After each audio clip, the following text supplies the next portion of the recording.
en dehors de la gestion calamiteuse des 40 dernières années, il y a une réalité. La France a toujours vécu au-dessus de ses moyens. Et elle le pouvait. Pourquoi?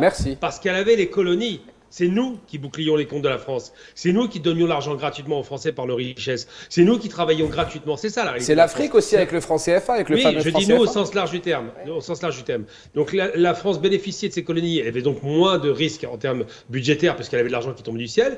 Mais aujourd'hui, ces colonies ne leur donnent plus d'argent ou très peu.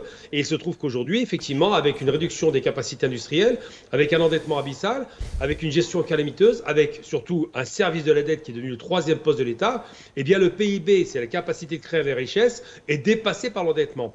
Et moi, j'aurais dire simplement, en termes maintenant politiques, il y a une réalité de la part de M. Macron. Quand on perd 3 fois les élections, on se couche, comme tout le bon roi, sur un jeu d'échecs, et on donne la main à l'opposition qui va bien ou mal gérer. Je suis d'accord, Gamal, mais il faut qu'un modèle social, quand tu prônes un modèle social qui est très généreux, d'accord, le modèle social français est très généreux. Quand tu prends un modèle social très généreux, il faut que ta compétitivité industrielle soit au rendez-vous. Le président Abdelmadjid Tebboune l'a très bien compris. La preuve, c'est que quand il fait des hausses de salaire, il développe l'industrie. Il développe l'industrie locale. Et ce qui n'est pas fait en France. Est-ce que tu comprends le problème? C'est qu'ils veulent avoir des avantages sociaux qui sont très conséquents, mais ils ne veulent pas avoir la productivité qui puisse financer ces avantages sociaux.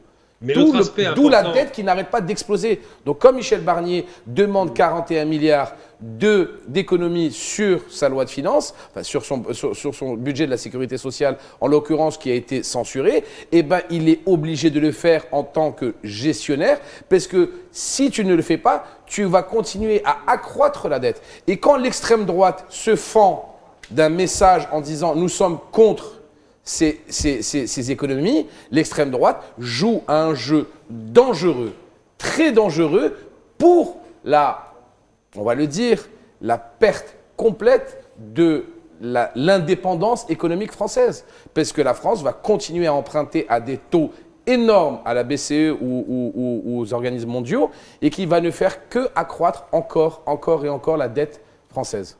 Oui, mais le problème, vraiment, c'est important de le rappeler. Parce que mécaniquement, d'abord, taper sur les pauvres sans toucher aux riches, c'est ce que propose Macron.